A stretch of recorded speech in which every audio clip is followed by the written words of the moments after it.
Qué gusto estar nuevamente juntos para estudiar una nueva porción del Pentateuco, como lo venimos haciendo desde hace ya varios años, semana a semana, estudiando la porción del Pentateuco que corresponde a esa semana y usamos el séptimo día para comenzar a analizarla en familia, en la cena del viernes en la casa de cada uno de nosotros.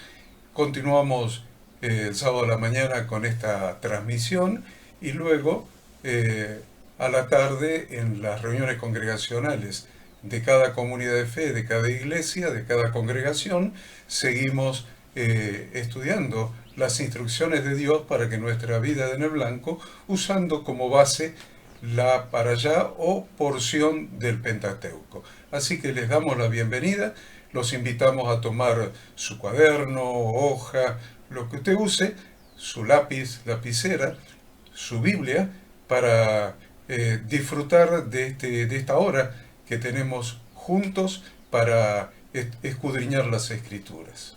También queremos agradecer al pastor Enzo Domínguez, que él es el que hace posible que la transmisión y los programas y todos los estudios puedan llegar a que usted los vea. La porción que nos convoca esta semana es la número 16, lleva por nombre en hebreo Veshalach, que significa cuando dejó ir, también significa cuando envió, los envía lejos. Las lecturas que estuvimos estudiando, Éxodo 13:17 al 17:16, Jueces 4:4 al 5:31 y Apocalipsis 19:1 al 20:6. La verdad que es todo un desafío, como dice Horacio, tratar de abarcar tantos temas. Es una porción muy conocida, muy importante, con muchos hechos trascendentes en la historia del pueblo de Israel y por lo tanto en nuestra historia. Tenemos la ruta hacia Israel, es decir, la salida de Egipto. Faraón persigue a los israelitas, Dios tranquiliza al pueblo, el mar se divide, el cántico de Moisés, las aguas amargas de Mara, el envío por parte de Dios del maná, los preparativos para el Shabbat, la peña de Oreb, la roca herida que da agua, qué interesante esto, y la eterna lucha de Dios contra Amalek. La palabra desierto, algunas veces la hemos estudiado en hebreo, es midbar, que proviene midbar de la palabra dabar, que significa palabra. Así que desierto y palabra están asociados. ¿Qué hace Dios? Dios lleva a su pueblo al desierto para darles su palabra y para tratar con ellos con el objetivo de transformarlos, para luego poder entrar en la tierra prometida. Y como les decía, es una porción muy rica en historia y en narrativa. Y si bien es sumamente extensa, algo que ya nos llamó la atención es que encontramos solamente un mandamiento en toda esta porción. Ese mandamiento está en Éxodo 16:29 y dice: mirad que Yahweh os dio el día de reposo y por eso en el sexto día os da pan para 2 días. Y ahí viene el mandamiento: estése pues cada uno en su lugar y nadie salga de él en el séptimo día. Así que la idea central de este mandamiento y del Shabbat no es un día para estar por ahí paseando, es un día para estar en comunión con Dios, para estar en familia, para estudiar la Torá y también para que podamos desplazarnos hasta el lugar de la reunión congregacional y así cumplir con el mandamiento de la Santa Convocación. Básicamente el espíritu de este mandamiento, donde dice Dios a Moisés y al pueblo: quédese cada uno en su lugar el día de reposo, la idea es no desenfocarnos de lo establecido por la palabra de Dios para el día de reposo.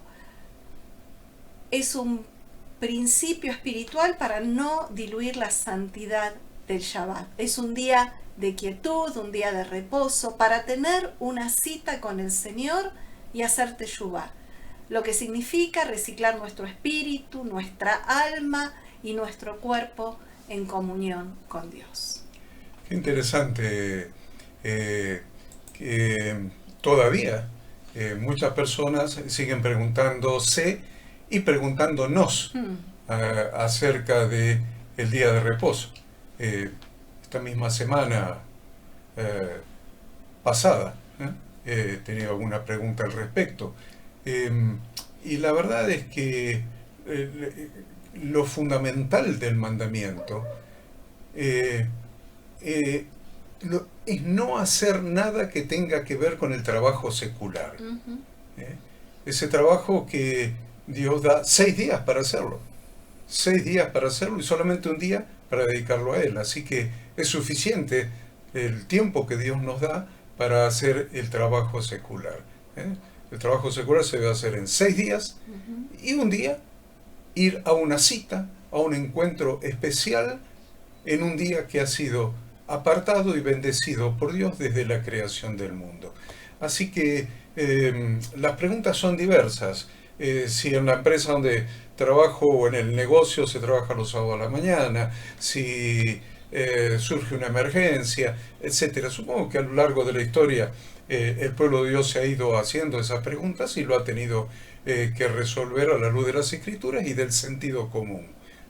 Entonces, estamos siempre a disposición de cada uno de ustedes para que nos hagan esas preguntas y poder respondérselas, porque en realidad lo que hay que ver es el corazón, el corazón que implica apartar, apartar que quiere decir santificar, apartar ese día para Dios y tener el corazón enfocado en Él. Tome esto, apartar el 7º día para Dios y tener el corazón enfocado en Él. Entonces, vamos aquí a la historia que estamos estudiando ya de la salida del pueblo de Israel de la esclavitud de Egipto. Dios libera a ese pueblo después de cientos de años de esclavitud, unos 200 años más o menos, después vamos a ver bien cuánto tiempo, no los 400 años. ¿No? Se trata de que aparecieron faraones que no tenían conocimiento de José y entonces sometieron a la familia de José precisamente a la esclavitud.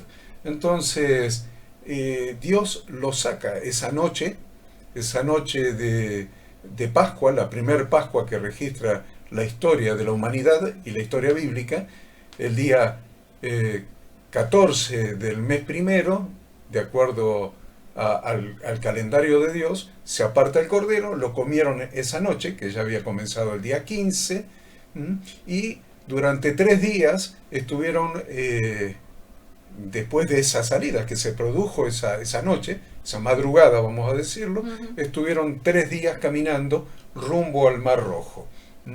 Y Dios permite que los egipcios los persigan para matarlos. No los persiguen con otra razón, para matarlos. La salida de los hijos de Israel de Egipto fue el acto del nacimiento del pueblo de Dios. Entonces hay etapas. La primera etapa es la etapa de la familia de Israel, la familia de Jacob en realidad. 70 que vinieron de Canaán a Egipto. Una familia. Se multiplicaron, llegaron a 600.000 hombres, se convirtieron en un pueblo de esclavos, pero un pueblo. Todavía no eran una nación. Tuvieron que salir de la esclavitud de Egipto, pasar el Mar Rojo, llegar al pie del monte Sinaí en el día 47 y el día 50 recibieron la ley de Dios. Ya un pueblo con ley ya se empieza a convertir en una nación santa. ¿Qué le faltaba? Solamente la tierra. Entonces un pueblo con ley y con tierra es una nación completa. Entonces marchan hacia esa tierra prometida. De eso se trata todo este éxodo que duró 40 años. Algo interesante es que este Shabbat que estamos transitando recibe el nombre de Shabbat Shirah, que significa el Shabbat del cántico, porque, como ustedes han visto, en esta porción semanal, Moisés lideró a los hombres hebreos y a su vez Miriam, la hermana de Moisés, guía a las mujeres en un cántico de alabanza y regocijo a Dios después del milagro de la partición del Mar Rojo. Bien, entrando ya específicamente en la porción, Éxodo capítulo 13, versículo 17, dice: y luego que Faraón dejó ir al pueblo, eso es lo que vemos en nuestra traducción Reina Valera, Dios no lo llevó por el camino de la tierra de los filisteos, que estaba cerca, porque dijo Dios, para que no se arrepienta el pueblo cuando vea la guerra y se vuelva a Egipto. Entonces describe el camino que Dios les hace seguir. Y si bien había una ruta fácil y más directa desde Egipto hacia la tierra prometida, esta ruta pasaba por Filistea, y los filisteos, que era un pueblo guerrero, iba a intentar repeler, iba a intentar pelear contra los israelitas. Y como Dios todo lo sabe, Dios sabía que el pueblo se iba a desmoralizar, iba a intentar volver a Egipto, sobre todo porque obviamente era un pueblo que acababa de salir de la esclavitud, eran esclavos. Iba a haber, si pasaba esto, una gran baja entre los israelitas, y la verdad es que nosotros que conocemos a Dios sabemos que no hay prueba que no sea humana, y Dios sabe hasta cuánto cada uno de nosotros puede soportar. Por eso, en 1 Corintios 10, 12 al 13, dice: así que el que piensa estar firme mire que no caiga, no os ha sobrevenido ninguna tentación que no sea humana, pero fiel es Dios. Repito, fiel es Dios, que no os dejará ser tentado más de lo que podéis resistir, sino que dará también juntamente con la tentación la salida para que podáis soportar. Entonces, Dios, ¿qué hace? Los lleva por el camino más corto. No los lleva, por el camino más corto, pero sí por el camino más peligroso, por el camino más largo, por el camino más tranquilo. Dios sabía que el pueblo era débil de carácter, como dijimos, eran esclavos, probablemente mal alimentados, personas débiles, y la verdad que esta falta de voluntad y el miedo haría que ellos quisieran volver atrás.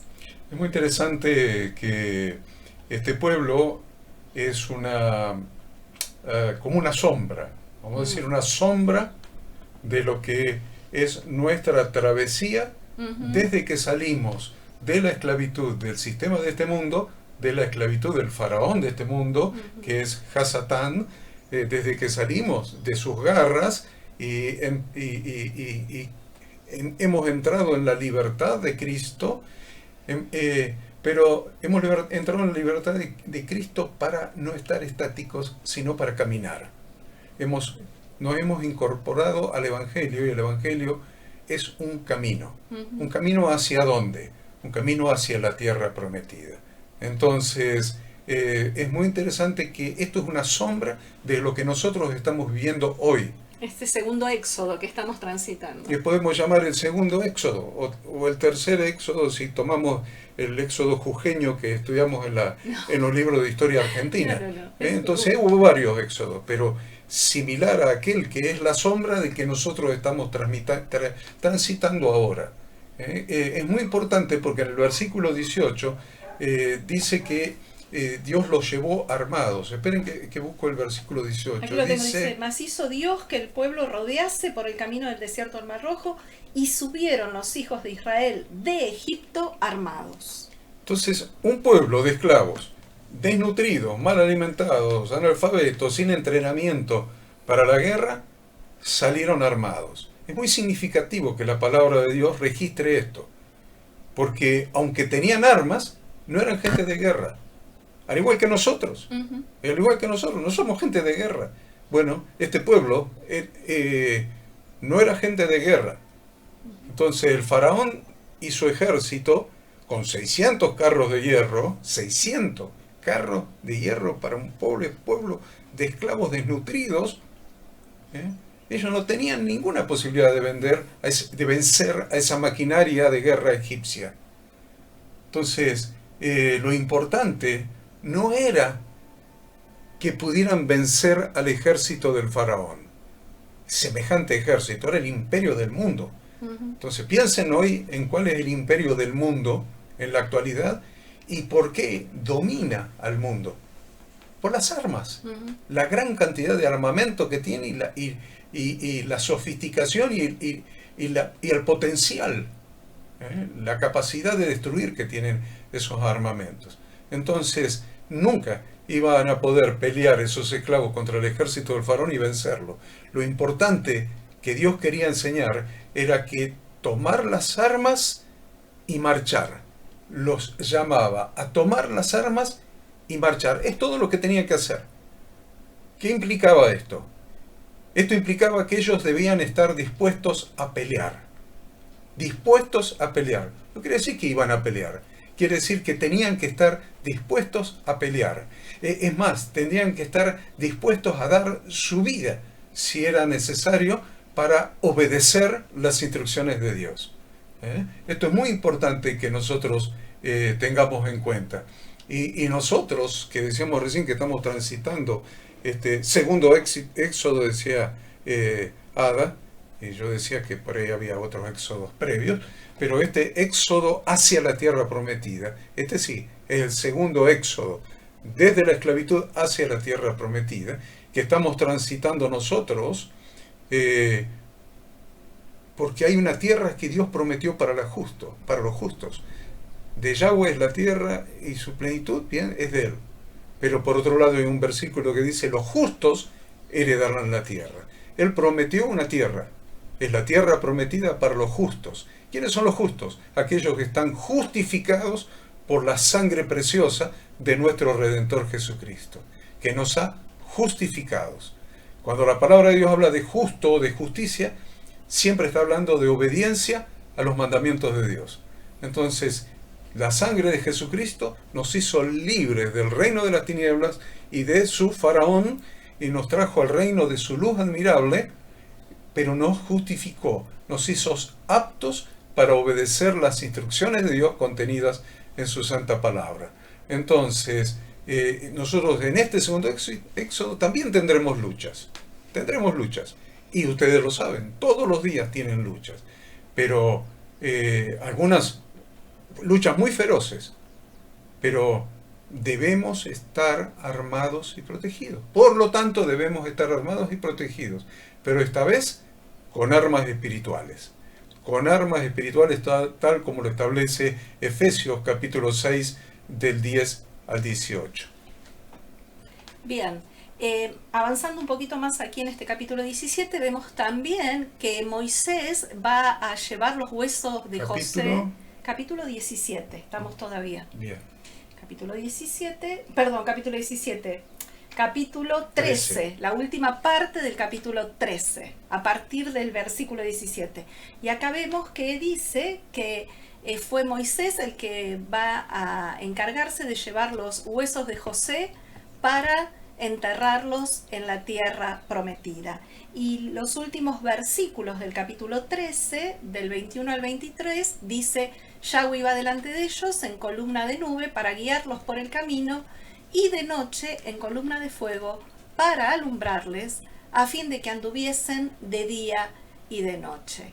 Entonces, esta columna de nube de día y esta columna de fuego por la noche es Dios abriéndoles camino en el desierto donde no había camino, y ellos, sabemos, en esa época no tenían ni mapas ni GPS, sino solamente la guía de Dios. Columna de nube y columna de fuego. Debemos creer con todo nuestro corazón que Dios nunca se aparta de nosotros, sino que siempre va adelante. Lo que necesitamos nosotros es verlo, es tener esta conciencia, es verlo, es seguirlo y entender que a Dios se lo ve y se lo sigue a través de estudiar su palabra y seguir sus instrucciones. Bien, capítulo 14 entonces. Vamos al 14. El faraón cambia de opinión. Así Versículos es. 1 al 4. El corazón de Faraón era malo. Era malo, sí, todas las veces que Dios Por le dio la ejemplo, oportunidad de arrepentirse. Por ahí podemos hacer una diferenciación entre endurecer y maldad, iniquidad. El faraón era un inicuo, Totalmente. tenía un corazón inicuo, era malo.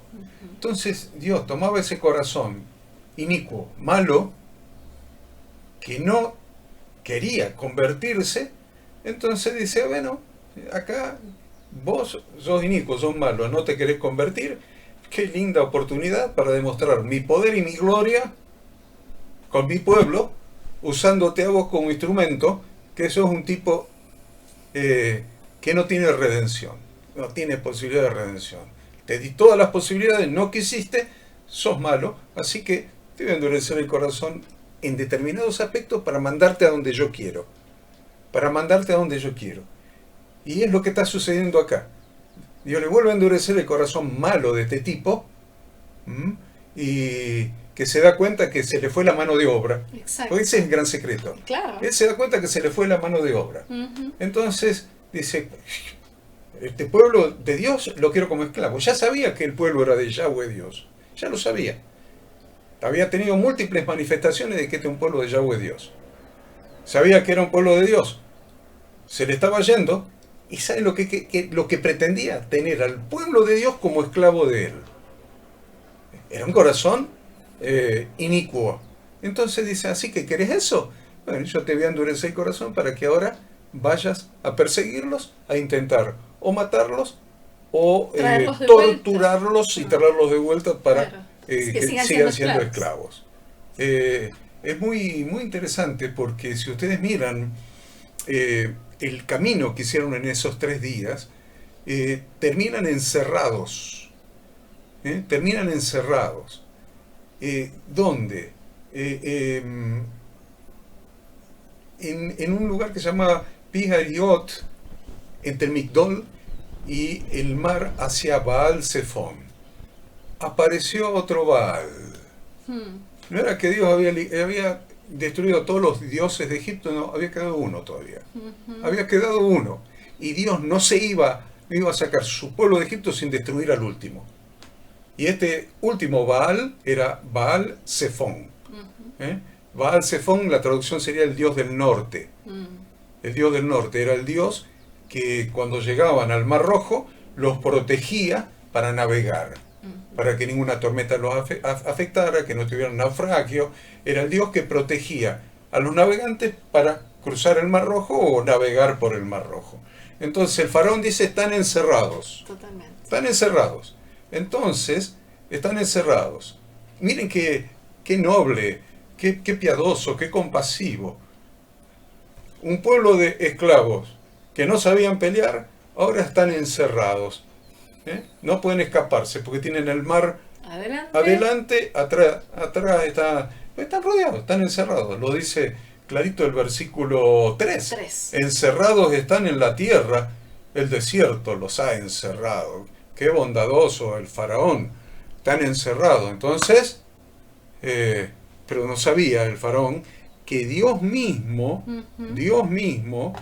los había guiado hacia esa encerrona. Había sido todo un perfecto plan de Dios. Y vemos también que en el versículo 4 que Yahweh dice, y seré glorificado en Faraón y en todo su ejército, y sabrán los egipcios que yo soy Yahweh. Entonces, este era un plan de Dios, pero era un plan de Dios con propósito. Su propósito, lo dijimos hace un rato, era ser glorificado en el emperador y en el ejército. Y de esta manera definitivamente liberar a su pueblo del yugo opresor. El faraón sabía que el lugar hacia donde estaban yendo los israelitas los iba a tener encerrados. Sin embargo, para Moisés volver atrás no era una opción. Y si esto lo llevamos a nuestra vida diaria, porque nosotros decimos siempre que en cada porción encontramos enseñanzas para aplicar a nuestra vida, Y la verdad que en nuestra vida diaria muchas veces volver atrás para muchas personas es una opción. Siempre se piensa que una alternativa válida para hallar soluciones y no enfrentar las dificultades es volver atrás. Cuando se me pone difícil, cuando el camino se me cierra, mejor volvamos para atrás. Esto lo vemos inclusive en la vida de Jesús, de Yeshua, después que él muere. Hay textos en el Nuevo Testamento que nos dice que algunos de sus discípulos volvieron a ser pescadores. El ser humano... Liderados por Pedro encima. Por Pedro, exactamente. Volvieron a pescar. Entonces, la verdad que el ser humano, cuando las cosas no nos salen como queremos, tenemos la tendencia a regresar a lo que sabemos. Tenemos la tendencia a regresar a lo que conocemos, a esa zona de confort. Aunque esto signifique un retroceso en todo lo que habíamos logrado. Algunos intentan volver hacia atrás cuando tienen a dónde volver, pero para otros no existe esa opción, porque nuestra vida anterior, imagínense, volver a nuestra vida anterior, lejos de Dios, fue tan terrible, tan tremenda, tan oscura, que para nosotros no es una opción. Nuestra vida lejos de Dios ha sido tan horrible que jamás volveríamos allí. Faraón salió, versículo 5 al 9, salió con todo el ejército, con todos los carros de hierro. Exacto. 600 carros de hierro. 600. Cada carro llevaba 2 soldados, uno que conducía el carro y el otro que liquidaba gente. Exacto. El que luchaba. El que luchaba. Y la verdad es que, por más difícil que pudiera ser la situación en que estemos, porque esto sí que era una situación difícil, no nos olvidemos que Dios los había sacado, dice la Escritura, con mano poderosa. Mírenlo ahí en su Biblia, los sacó con mano poderosa. Entonces, por más difícil que sea la situación en que estemos, nunca nos olvidemos que hasta aquí el Señor nos ha acompañado y nos ha sostenido. Que la situación difícil que estemos enfrentando, no opaque la gran obra que Dios viene haciendo en nosotros desde que nos sacó de la esclavitud del pecado. Dios ha venido haciendo una obra con nosotros. Probablemente en un momento de tu vida te encuentres con una situación muy difícil, como le pasó a esta gente, al pueblo de Israel. Y no te olvides de toda la obra que Dios ha venido haciendo en tu vida. Y no la malogres, desandando el camino y volviendo a cero. Es muy importante eso. Entonces, el faraón sí se olvidó. Porque el faraón se olvidó de las plagas, se olvidó de la muerte de su propio hijo primogénito. Y que el país prácticamente había quedado en ruinas. Entonces, esto muestra un rasgo de la naturaleza humana. Cuando nuestros propios intereses, nuestros deseos, nuestros proyectos, nuestros sueños, lo que queremos hacer, están en juego, se pueden malograr, o se malogran, entonces somos capaces de racionalizar y acomodar todas las cosas como para hacer lo que queremos, apartándonos del propósito y la voluntad de Dios con sus consecuencias, como le pasó a este muchacho, al faraón. Bien, recordemos que la travesía hasta este momento habían sido 3 días, desde esa noche de Pesaj, en donde el pueblo sale en libertad, había transcurrido 3 días. El primer día fueron de Ramsés hasta Sucot, que ya era el día 15. Después del siguiente día, desde Sucot hasta Etam, y el tercer día retrocedieron rumbo a Egipto y acamparon en Pijajirot. Bien. Entonces, ahí en el versículo 9 es glorioso, porque Dios preparó todo para dar su último golpe al último Dios, como les dije recién, de Egipto, que aún quedaba sin desenmascarar. El Baal Zephon. Este era Baal Zephon. Baal Dije Zephon. que quería decir Señor del Señor del Norte. Norte. Entonces, este es el dios de la tormenta, el que protegía a los navegantes del Mar Rojo. Entonces, protegía a los egipcios, pero ¿saben qué?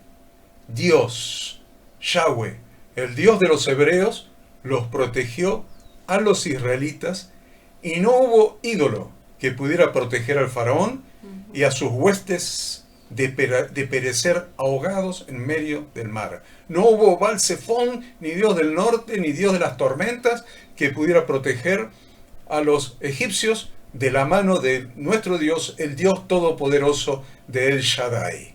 Él se manifestaba como El Shaddai, el Dios todopoderoso. Bien, avanzando el versículo del 10 al 12, hay un texto que dice en el 11, dijeron a Moisés, el pueblo, cuando vio que el faraón y su ejército se acercaron, ¿no había sepulcros en Egipto que nos has sacado para que muramos en el desierto? ¿Por qué has hecho así con nosotros que nos has sacado de Egipto? ¿No es esto lo que te hablamos en Egipto diciendo, déjanos servir a los egipcios? Porque mejor nos fuera servir a los egipcios que morir nosotros en el desierto. Y la verdad es que era tal el pánico que ellos sintieron que comenzaron ya firmemente a pensar en su muerte en el desierto. Muchas personas prefieren la esclavitud antes que morir. Y eso es comprensible, ¿no? Porque en general el ser humano quiere vivir. Sin embargo, ellos preferían la dura cautividad que luchar por la libertad. Eran capaces, ¿no? Empezaron a añorar Egipto. El miedo es real y todos los experimentamos. Como dijo Horacio, estaban atrapados, estaban en una encerrona. Y el miedo es una emoción que todos los seres humanos experimentados. Todos tenemos algún grado de miedo en diversas situaciones y circunstancias. El miedo puede afectar nuestro cuerpo, a veces provocando síntomas que ni siquiera el médico puede descifrar. ¿No? Cuando vas al médico y el médico no te encuentra nada por acá, nada por allá, nada, ¿no? Porque estamos somatizando emociones y muchas veces puede ser producto del miedo. Respondemos al instinto de conservación cada vez que se activa el miedo. Y se activan dos reacciones en nosotros, el modo huida, que es la forma más primitiva, o se activa el modo ataque, es decir, me preparo para defenderme. Son las únicas posibilidades que el ser humano tiene. El cuerpo se prepara, pero ellos no podían huir porque estaban frente al mar y también sabían que no podían pelear porque detrás de ellos venía el faraón y todo el ejército. Ahora, ellos en ese momento estaban escuchando venir al ejército de lejos. Imaginemos por un momento el ruido que harían esos 600 carros de guerra viniendo. Y en ese momento, cuando ellos escuchan ese ruido, cuando ven que sus opresores empiezan a acercarse, se activaron en ellos todos los recuerdos que tenían de su vida de esclavitud. Y la verdad es que eso mismo nos pasa a nosotros. Muchas veces nos sucede que reaccionamos a recuerdos traumáticos que tenemos guardados en nuestra mente. Imaginemos situaciones de dolores, de frustraciones, que los israelitas tenían guardadas en sus mentes de sus vivencias en la esclavitud de Egipto. Miren, hay otro profeta muy importante en la palabra de Dios que también sintió miedo. Y la palabra en Primera de Reyes 19:4 nos dice, y él fue, acá está hablando del profeta Elías, él fue por el desierto un día de camino y vino y se sentó debajo de un enebro y deseando morirse dijo, basta ya, oh Yahweh, quítame la vida, pues no soy yo mejor que mis padres. Entonces, sucede muchas veces, porque así funciona nuestra psiquis, así somos los humanos, que A veces algo que vemos, algo que encontramos, algún olor que olemos, alguna persona que vemos parecida a alguien de nuestro pasado, nos recuerdan situaciones, vivencias, personas, lugares que nos han dejado heridas por cosas traumáticas. Sin embargo, Dios se hace visible en nuestras vidas a través justamente de la oposición, a través de esas situaciones difíciles. ¿Por qué? Porque son situaciones para que Él se glorifique. Esas situaciones traumáticas del pasado, con Él y en Él podemos superarla. Es llamativo, ¿no? A mí me llama la atención de cómo estos israelitas que habían sido liberados, acuérdense, israelitas que habían sido liberados de la esclavitud, pueden decir, hubiésemos preferido seguir siendo esclavos en Egipto, hubiésemos preferido seguir siendo esclavos en Egipto. Esto es sorprendente, pero más me sorprende cuando lo vemos en las iglesias. Cuando lo vemos en la iglesia me sorprende más todavía, porque pasa exactamente lo mismo. Es una declaración sorprendente. Habían sido sometidos a 210 años, para ser exacto, de trabajo forzado y esclavitud. Entonces, ¿de qué manera podía ser preferible aquella situación antes que la libertad que ahora tenían por delante?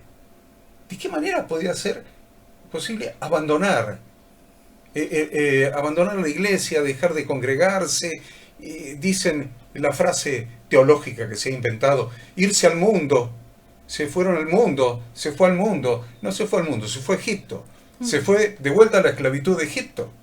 ¿Cómo puede ser posible, queridos hermanos? ¿Cómo puede ser posible que esto suceda? Bueno, es posible porque para esto está este modelo que Dios nos está dando en el Éxodo. Para eso está este modelo. ¿Por qué? Porque la respuesta es que la esclavitud tiene una sola y gran ventaja. Una sola. ¿Saben cuál es? La despreocupación. Despreocupación. Los egipcios proveían a los hebreos de las necesidades básicas, comida, mala comida, ajos y cebollas, era, sí. Porque después lo dicen ellos, sí. Refugio.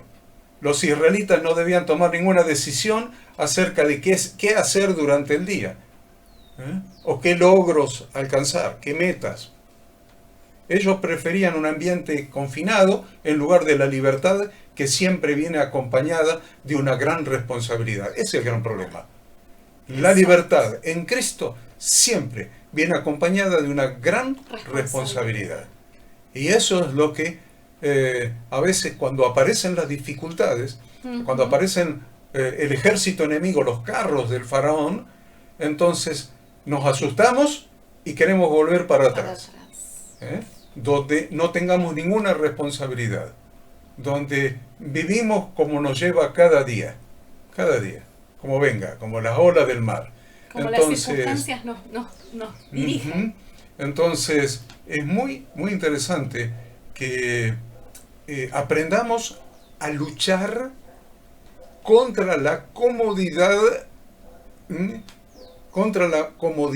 de no tener que tomar decisiones, porque si no aprendemos a luchar contra esa comodidad y aprendemos realmente a tomar decisiones en el Señor, a levantarnos, a caernos y volvernos a levantar 7 veces, 70 veces 7, lo que sea, a caernos y volvernos a levantar y seguir caminando en el camino del reino de Dios, tomando decisiones, afrontando circunstancias, venciendo las pruebas, venciendo las tentaciones, entonces ahí recién vamos a avanzar en nuestras vidas. Entonces, nuestra única esperanza para escapar de los confines de Egipto es confrontar honestamente nuestros miedos y abrazar las oportunidades que Dios nos da cada día para crecer. Y sabiendo qué es lo que nos está esperando del otro lado del mar. Un desierto. Es una oportunidad de seguir creciendo hacia la tierra prometida, hacia la meta. Entonces, cuando nosotros estamos más que nunca oportuno de decir que quemamos las naves. Sí. ¿Cuándo se quemaban las naves? Cuando no había posibilidad de volverse a subir a las naves para volver atrás. Entonces se quemaban las naves, entonces era o vencemos o morimos. Y esa es nuestra situación. Dios no quiere que crucemos nuestro mar rojo. Y que sepamos que no hay vuelta atrás. Y que crucemos el desierto y sepamos que no hay vuelta atrás. Solo se puede seguir hacia adelante. Entonces, en esas circunstancias, la fe sí o sí se tiene que poner en marcha. Y cuando la fe se pone en marcha, Dios nos da la fuerza para luchar nuestras batallas y ganar. Así es. Bien, nada. Bien, en versículos 13 y 14 dice: Moisés dijo al pueblo: no temáis, estad firmes y ved la salvación que Yahweh hará hoy con vosotros, porque los egipcios que hoy habéis visto, nunca más para siempre los veréis. Entonces acá queda claro, Moisés les deja en claro que es Dios quien va a pelear contra los egipcios. Ellos debían estar quietos. Salmo 46, 10 y 11 dice: estad quietos y conocer que yo soy Yahweh. Seré exaltado entre las naciones, enaltecido seré en la tierra. Yahweh de los ejércitos está con nosotros. Nuestro refugio es el Dios de Jacob. Tremendo salmo. Entonces, acá lo que hace Moisés, en vez de enojarse con ellos, Dios les da aliento. Dios hace que Moisés, ¿no?, le dé aliento al pueblo. Y en el 15 dice, versículo 15, entonces Yahweh dijo a Moisés: ¿por qué clamas a mí? Di a los hijos de Israel que marchen. Siempre hay una parte en estas batallas que a nosotros nos toca hacer. Orar como si todo dependiera de Dios y actuar como si todo dependiera de nosotros. Tenemos que empezar la marcha. Una de las razones... Lo dice Santiago, ¿no? Uh-huh. Si no ponemos en marcha, no hay fe que valga. La fe es una palabra religiosa, nada más. Pero la fe se materializa y hace que Dios respalde la lucha, que respalde las pruebas, que nos respalde en las pruebas, que nos respalde en las tentaciones, que nos respalde en nuestro marchar, en nuestras luchas. Es cuando ponemos la fe en marcha. Santiago 2:20, ¿mas quieres saber, hombre vano, que la fe sin obras es muerta? Si no se pone la fe en marcha, Dios no tiene nada que respaldar, porque la fe sin obras está muerta. Entonces, cuando se pone en marcha, se está demostrando que la fe que tenemos está viva. Entonces, ¿qué es lo que Dios respalda? La marcha. La marcha que demuestra que nuestra fe es real. Bien. Y muchas veces no vemos la salida justamente porque nos detenemos. Marchando, como vos decís, en la fe es que Dios en la marcha nos da la salida. Dios nos dice: no te detengas porque yo tengo un plan, y ese plan muchas veces lo vamos a descubrir si seguimos marchando. No nos olvidemos que Dios les había prometido que iba a haber con ellos, pero obviamente ante el miedo ellos olvidaron las promesas de Dios. Dios iba a ir con ellos. Se lo prometió. Se lo prometió. Y qué fácil que olvidamos las promesas de Dios. Qué fácil que es que olvidemos las promesas que Dios nos ha hecho. Ante la dificultad y ante la prueba, ante la lucha, ante la desorientación, olvidamos las promesas.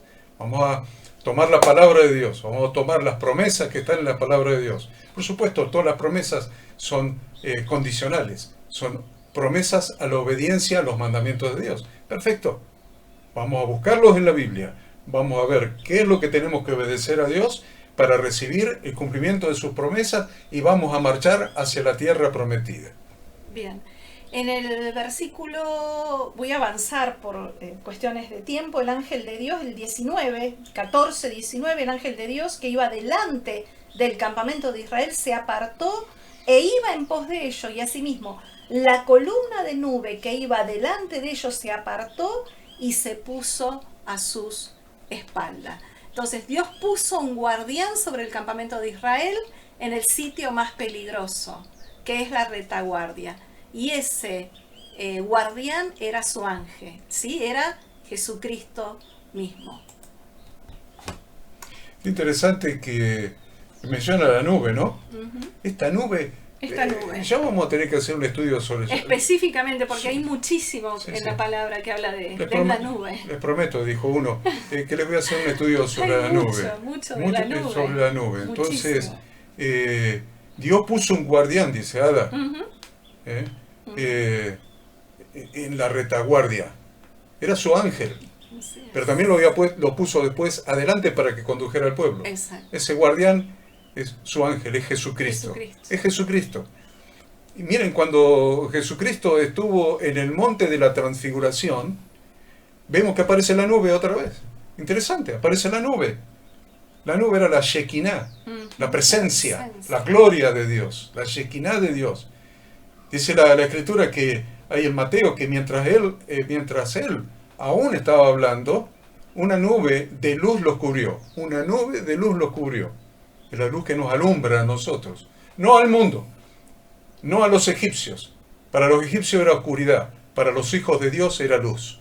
Y esta es la nube, la Shekinah de Dios. Una nube de luz los cubrió. Y aquí una voz desde la nube que decía: este es mi Hijo amado, en quien tengo complacencia, a él oíd. Y lo mismo sucedió cuando Jesucristo ascendió al cielo. Todo el mundo, cuando éramos chiquitos, no todo el mundo, cuando éramos chiquitos íbamos a la escuelita bíblica, a la escuela dominical en esa época, la maestra nos enseñaba que las nubes habían cubierto la ascensión de Jesús. Pero, ¿usted les parece que era una nube de agua? No. Con trueno, con todo. No. Dice, y habiendo dicho estas cosas, viéndolo ellos, fue alzado y le recibió una nube que le ocultó de sus ojos. Esa es la nube de la gloria del Señor, la misma nube que llevó el pueblo desde la esclavitud hasta la tierra prometida, es la nube que hoy nos está llevando desde la esclavitud a la tierra prometida. La misma nube, es la nube en la que ha de descender nuestro Redentor el día de su segunda venida. La misma nube de la gloria, de la Shekinah, de la presencia de Dios. Entonces... Y es interesante que esa nube era tinieblas para los egipcios, porque los egipcios no podían ver, pero esa misma nube era luz para el pueblo de Dios. Lean, por favor, lean 1 Corintios 10, del 1 al 5, y van a tener muy esclarecido esto. 1 Corintios 10, del 1 al 5. Adelante, Ada. Bien, yo avanzaría un poco más. Acá luego continúa con específicamente la partición del mar, ¿sí? Cómo el agua se va a caer de vuelta sobre los egipcios, cómo los carros van a perder las ruedas. Entonces, la verdad es que eso fue un acontecimiento sumamente importante. ¿Por qué? Porque además de ser un gran milagro de Dios, Egipto dejó de existir como potencia mundial, ¿sí? Eso lo quiero remarcar, Lo quiero remarcar porque ¿por qué Dios tuvo que hacer esta última señal, este último milagro? Porque tenía que morir el emperador. Obvio. O sea, lo que Dios tenía que lograr es una verdadera libertad para su pueblo. Exacto. Una verdadera libertad. El Señor quiere nuestra completa, total y verdadera libertad en Cristo Jesús y en su palabra. Pero para eso tuvo que destruir no solamente el sistema faraónico, el sistema egipcio, Exacto, sino al mismo faraón, porque si no lo iba a perseguir toda la vida, iba a rearmar su ejército, no sé qué cosa podría llegar a ser. Entonces Dios quería darle una garantía de libertad completa. Una garantía de libertad completa, destruyendo aún al emperador, aún al faraón. Y eso es lo que nos da Dios en Cristo Jesús a nosotros. Una garantía, acuérdense cuando habla de del sello, el sello del Espíritu Santo en nosotros. Las arras el anticipo del Espíritu Santo en nosotros. Dios nos da una garantía de libertad y de poder llegar a la tierra prometida. Si la podemos tomar, si podemos ser llenos del Espíritu Santo cada día y ser sellados por el Espíritu Santo y recibir ese anticipo, esas arras de nuestra salvación, de nuestra redención y de nuestro camino hacia la tierra prometida. Vamos al capítulo 15. Capítulo 15 es maravilloso, también pueden o deberíamos estudiarlo en profundidad, pueden hacerlo ustedes hoy en cada congregación, es tan rico, es una alabanza, ¿no? Tan tremenda, cada uno de los versículos de este cántico. Pero algo que queremos remarcar es que ellos cantaron no cuando el mar se abrió, sino que ellos cantaron después que cruzaron el mar. Cuando el mar se cerró y llegaron ahí a tierra firme, recién ahí cantaron. Y la verdad es que Dios lo que quiere de nosotros es que alabemos y adoremos en medio de la prueba. Cada vez que estemos frente a una calle sin salida. Esa calle sin salida hoy puede ser tu matrimonio que está fracasando, problemas con tus hijos, problemas económicos, problemas laborales, problemas de salud, alguien que te defraudó, en fin, tantas situaciones que nosotros vemos que no encontramos salida. Esta porción nos desafía a alabar a Dios aun cuando las cosas no salgan bien ni como nosotros queremos. Aún así, hay que seguir marchando, porque dijimos, en la marcha Dios va con nosotros y en la marcha vamos encontrando el plan y el propósito que Dios tiene para esa situación. Por lo tanto, cada vez que lleguemos a una calle sin salida, marchemos y alabemos a Dios. Yo avanzaría al capítulo 16. Del 15 hay algo importante. Y es, a partir del versículo 22, una situación difícil que les toca afrontar otra, y es que tenían sed y no tenían agua. Exacto. Y no podían tomar agua del... aunque ahora algunos toman agua de mar, ¿no es cierto? Porque es salutífera, pero se ve que en esa época no tomaban agua de mar porque realmente tuvieron sed y encuentran ahí un arroyito que lamentablemente contenía aguas amargas. Mara quiere decir amarga. Entonces Israel pone a prueba a Dios. Entonces, miren, hay algo que tenemos que tener en cuenta. ¿Cómo debemos orar? Siempre debemos orar. Ante toda necesidad debemos orar. Ante cualquier necesidad debemos orar. El problema de los israelitas no fue que oraron a Dios porque tenían sed. No. El problema fue cómo lo hicieron. ¿Cómo lo hicieron? Su error no fue pedir agua, sino protestar con tanta vehemencia. Exacto. Entonces, la queja permanente. Si no te estás quejando por el país donde vivís, si no te estás quejando por la economía, te estás quejando por el dólar, te estás quejando por los costos, te estás quejando por el hambre, te estás quejando por la sed, te estás quejando por la miseria, te estás quejando porque tenés ganas de quejarte, porque en tu naturaleza necesitas ser redimida en ese aspecto. Hay que sanar esa parte de la naturaleza, la parte de la queja.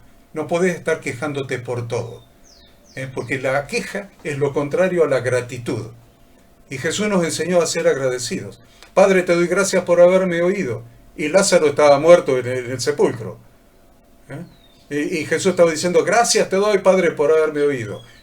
Podría haberse quejado, mira el olor a podrido que sale del sepulcro, se está pudriendo, ya está podrido este amigo mío. No se quejó, sino que dio gracias. Tenemos que cambiar la queja por la gratitud. La gratitud. Entonces va a cambiar nuestra perspectiva y va a cambiar nuestra conducta y va a cambiar nuestra actitud y nuestra fe. Entonces Moisés, ¿qué hace? Pues tira un árbol en el arroyo. Un árbol. Y el agua se convierte de amarga a dulce. Y esa agua, ese árbol que puede convertir la amargura de nuestra vida en algo dulce, agradable a Dios y a los hombres, puede ser y solamente es la cruz de Cristo. El árbol, el madero que representa la cruz de Cristo. Y me gusta lo que Dios les dice, porque si oyeres atentamente la voz de Yahweh tu Dios, e hicieres lo recto delante de sus ojos, y dieres oído a sus mandamientos, y guardares todos sus estatutos, ninguna enfermedad de la que envía a los egipcios te enviaré a ti, porque yo soy Yahweh tu sanador. Tremenda promesa que Dios le hace en este capítulo al pueblo. Y la cumple en el capítulo 16. Exacto. Y la empieza a cumplir en el capítulo 16. Porque el maná que Dios envió del cielo no solamente era alimento, sino era medicina. Medicina también. Acuérdense, sí. El maná que Dios mandó del cielo no era solamente alimento, sino también medicina. Eso es Yahshua, eso es Jesucristo para nosotros. El maná que Dios envió del cielo, que no solamente es alimento para nuestras almas, para nuestra vida, sino que es medicina, aún medicina para nuestros huesos. Jesucristo es alimento y es medicina. Entonces vamos al capítulo 16, que habla del maná, Ada. Bien. Bueno, la primera parte del capítulo 16 dice: partió luego de Elim toda la congregación de los hijos de Israel, y vino al desierto de Sin, que está entre Elim y Sinaí. Y acá, fíjense, hay una fecha importante. Dice, a los 15 días del segundo mes, después que salieron de la tierra de Egipto, ¿no? Y esta fecha, vamos a ver un poco más adelante, que es significativa porque es la fecha que Dios va a dar para la celebración de lo que llamamos la segunda Pascua. La celebración de la Pascua por aquellos que no pudieron hacerla el primer día, ¿sí? Es muy interesante eso, no es un tema que corresponde a esta parasha, por una razón simple no corresponde. Porque todos los que estaban ahí habían celebrado la Pascua para poder salir de Egipto. Exacto. Pero sepamos que Dios es un Dios de oportunidades. Y ahí en Números capítulo 9, del versículo 9 al 11, Dios va a su pueblo cada año siguiente a dar la oportunidad a aquellos que no pudieron involuntariamente, aquellos que no quisieron, son apartados de su pueblo, dice la Escritura, son apartados de su pueblo, son sacados de la congregación, los que no quisieron. Pero aquellos que estaban de viaje o que tuvieron algún problema, un problema de funeral o cosas por el estilo, entonces, y no pudieron celebrar la Pascua el día 14 y 15 del mes primero, Dios le da la oportunidad de celebrarlo en la misma fecha, pero del mes segundo. Dios es un Dios de oportunidades. En todo Dios es un Dios de oportunidades. Y bueno, vemos en el versículo 2 que dice: toda la congregación de los hijos de Israel murmuró contra Moisés y contra Aarón en el desierto. Increíble, habían pasado nada más que un mes de la salida de Egipto, habían visto a Dios manifestarse a través de las plagas, habían visto hace muy poquitos días el Mar Rojo partirse, hacía casi un mes que había pasado esto, ¿sí? Y ya se habían olvidado de todos los milagros y las señales de Dios. Cuando estamos en crisis, distorsionamos la realidad. Esto prueba una vez más que los milagros no convierten a las personas. Ellos vieron infinidad de milagros, sin embargo, su corazón todavía no había sido transformado. No se habían convertido. Es muy, muy importante lo que decías, Ada. Los milagros, que es lo que la gente anda buscando en las iglesias. Todo el tiempo. Venga por su milagro, venga por su milagro, va por su milagro, y por ahí recibe un milagro. Un milagro, 2 milagros, vive de milagro en milagro, y no sé si eso no es una estrategia del enemigo para entretener a la gente. Porque acá nos está ampliamente demostrado que los milagros no convierten a nadie. No convierten a nadie. Nuestra fe no puede estar sustentada en milagros, porque generalmente si nuestra fe se sustenta en milagro, entonces después de un tiempo vamos a tener otra situación, entonces vamos a estar esperando otro milagro. Nuestra fe tiene que ver con la obediencia, con pararnos firmes en nuestra fidelidad a Dios y la obediencia a sus instrucciones. Bien. Leamos un poquito del maná, ¿te parece? Del maná, bueno, lo que vos quieras sobre el maná. Bien. En el versículo 4, interesante, porque Jehová dice, Yahweh le dice a Moisés, he aquí yo os haré llover pan del cielo. El pueblo saldrá y recogerá diariamente la porción de un día, para que yo pruebe si andan en mi ley o no. Entonces Dios proveerá pan del cielo. A nosotros, los seres humanos, nos preocupa cada día que vamos a comer. Y Deuteronomio 8 habla de el motivo por el cual Dios le hizo los milagros en el desierto. Y termina Deuteronomio 8, versículo 3, diciendo, no solo de pan vivirá el hombre, mas de todo lo que sale de la boca de Yahweh vivirá el hombre. Necesitamos alimentarnos físicamente, pero necesitamos, por sobre todas las cosas, alimentar nuestro espíritu. ¿Con qué? Con la palabra de Dios. Y es así porque dice que el maná que descendía del cielo. Exacto. Y la palabra de Dios desciende Sí. del cielo. Isaías 55, 10 y 11 lo dice. Como desciende de los cielos la lluvia y la nieve. Exacto. Entonces dice que así también será mi palabra, que sale de mi boca, dice Yahweh Dios, no volverá a mí vacía, sino que hará todo aquello que yo quiero. Exacto. Y será prosperada para aquello para lo cual la envié. Entonces, su palabra desciende como lluvia, el maná descendió del cielo, y Yahshua descendió del cielo, y lo estamos esperando a que retorne del cielo. Bien, y luego dice en el versículo 5, más el sexto día prepararán para guardar el doble de lo que suele recoger cada día. Es decir, acá habla de que para guardar el día de reposo debían prepararse y debían recoger doble ración de alimento. Muy interesante que Moisés y Aarón, en el versículo creo que 8, dice, ¿qué somos para que vosotros murmuréis contra nosotros? Y la verdad, chicos, hermanos queridos, pastores, líderes, servidores, hermanos de las diversas congregaciones que están mirando este estudio, muchas veces nos ofende bastante cuando la gente se queja contra nosotros. Sí, tal cual. Cuando nos defrauda, cuando murmuran, se quejan, cuando no siguen las instrucciones que le hemos dado de la palabra de Dios y andan como turco en la neblina, a los porrazos, y se quejan de nosotros. Y la verdad es que quisiera aprenderlo, no lo aprendí todavía, esto de Moisés. ¿Qué somos nosotros para que vosotros murmuréis contra nosotros?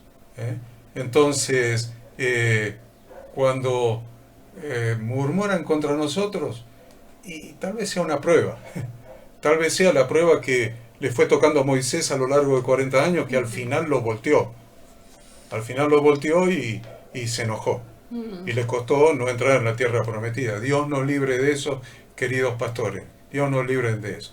Deja nomás que como le pasó al rey David con un tal Simei que andaba por ahí tirándole tierra e insultándolo, diga, si Dios se lo permitió, allá él. Dios se lo permitió, me la aguanto. Vamos a dar. Bien, luego vemos que el pueblo murmura, lo que acabas de decir vos, y luego dice el versículo 14, cuando el rocío cesó de descender, he aquí sobre la faz del desierto una cosa menuda, redonda, como una escarcha sobre la tierra, y viéndolo los hijos de Israel se dijeron unos a otros, ¿qué es esto? Porque no sabían qué era. Entonces Moisés dijo, es el pan que Yahweh os da para comer. El maná, dijimos, caía por la noche del cielo como rocío. En Números 11:7 lo describe al maná, era como una semilla de culantro, su color como color de bedelio. Ajá. ¿Qué más? Bien, la realidad es que la oscuridad, ¿sí? Porque caía de noche. Entonces muchas veces la oscuridad es algo parecido a una ceguera espiritual. hace que no podamos ver las bendiciones que vienen del cielo. Cuando caía de noche no veían el No color. veían, no lo veían caer ni veían el color, recién lo veían a la mañana, ¿no? Y el color el bedelio, yo lo googleé y es color como de perlas preciosas. Las perlas preciosas tienen color bedelio. Y algo interesante es que nuestro cuerpo necesita por lo menos 10 nutrientes esenciales y este pan que Dios les enviaba del cielo tenía todos los nutrientes. Era un alimento completo con sabor dulce y con sabor como de aceite nuevo. Y muy maravilloso es el paralelismo, ¿no?, de este pan que descendió del cielo, como vos decías, con Yahshua.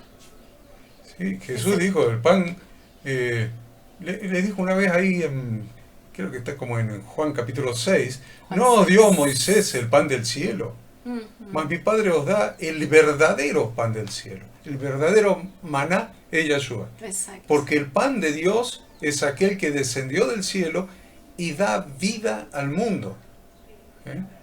Le dijeron, Señor, danos siempre este pan. El maná en el desierto otra vez es otra sombra. Es la sombra del verdadero pan que Dios envió para dar vida al mundo. Al mundo. Porque Yahshua murió en la cruz por todo el mundo. El problema es que el regalo está disponible para todos, pero no todos lo reciben. Pero a aquellos que lo recibieron, Dios les dio potestad de ser hechos hijos de Dios. Entonces, Yahshua, Jesús de Nazaret, Jesucristo, es el que viene del cielo y el que viene a Él es saciado. Siempre el que viene a Yahshua es saciado. Y más promete que los que vienen a Él, Él no pierde a ninguno. Este pan que vino del cielo es un regalo de Dios para cada uno de nosotros. Creo que estamos con el tiempo más que cumplido. Quedaron varios temas para ver, no pero... sé, si querés cerrar diciendo algo que no quieras dejar pasar. Sí, quisiera decir muchas cosas, pero tal vez del capítulo 17 lo que diría es que vuelven otra vez, ¿no?, a tener carencia de agua.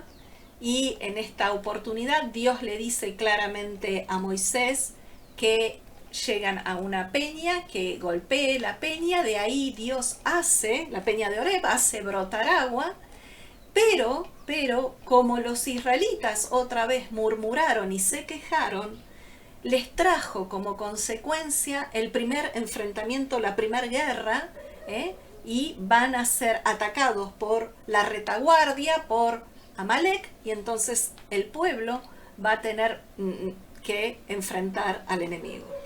Bueno, y yo cierro diciendo, la primera vez que Dios hace salir agua de la peña, Dios le ordena a Moisés que golpee la peña, que golpee la peña. La última vez, Dios le dice que hable a la peña para que salga, emane agua. Moisés desobedece y la golpea la segunda vez también. Eso tiene un significado muy profundo. La peña de Oreb, de la que brota el agua de vida, para nosotros es Jesucristo. Y Jesucristo ya fue golpeado en la cruz del Calvario. Cuando fue crucificado ya fue golpeado por nosotros. Ya fue golpeado, ya entregó su vida. Ya entregó su vida en precio y derramó su sangre en precio de redención, por nuestra redención, por nuestra propia vida. Esa vez ya sucedió, la peña de Oreb. Yahshua golpeado. Ahora Yahshua no va a ser más golpeado, no debe ser más golpeado, debe recibir nuestra palabra. Nuestra palabra. La segunda vez, para que mane agua de la roca, Moisés debía hablar con la roca.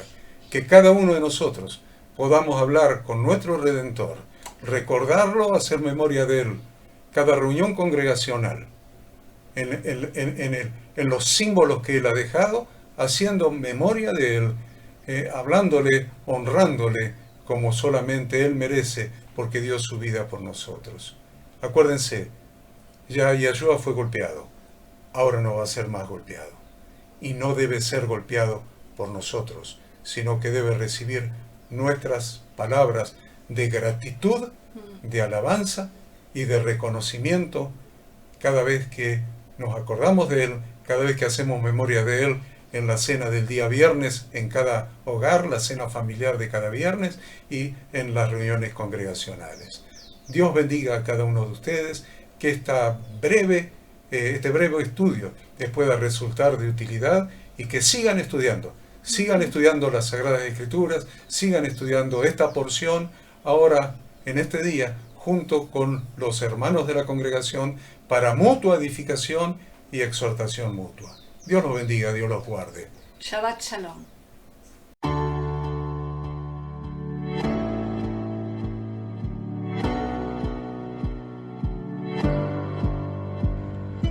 Queremos que tú también conozcas esta herramienta que durante los últimos 18 años ha sido útil para las iglesias de todo el mundo de habla hispana, capacitando cientos de siervos de Dios.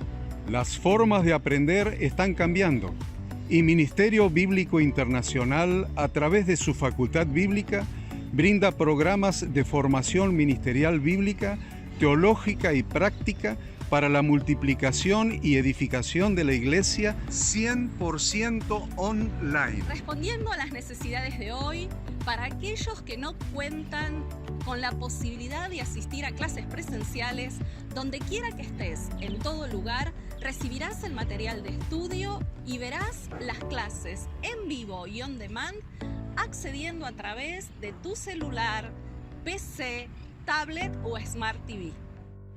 Recibe tu capacitación en las siguientes carreras: diplomado en teología para maestros de grupos de evangelismo y discipulado, licenciatura en teología pastoral, diplomado en teología y práctica ministerial para pastores, líderes y servidores. Súmate a los pastores que han organizado un grupo de estudio tutorial a distancia en la congregación con estudiantes locales y de las otras iglesias de la zona. Esta es tu oportunidad como seguidor de Cristo para comenzar tus estudios y completar tus exámenes desde la comodidad de tu hogar y en los horarios que tengas disponibles. Súmate al liderazgo de este tiempo y adquiere las habilidades, herramientas y valores necesarios para impactar el mundo con la palabra de Dios y transformar la vida de aquellos que creen al Evangelio. Para más información, ingresá a facultadbiblica.com.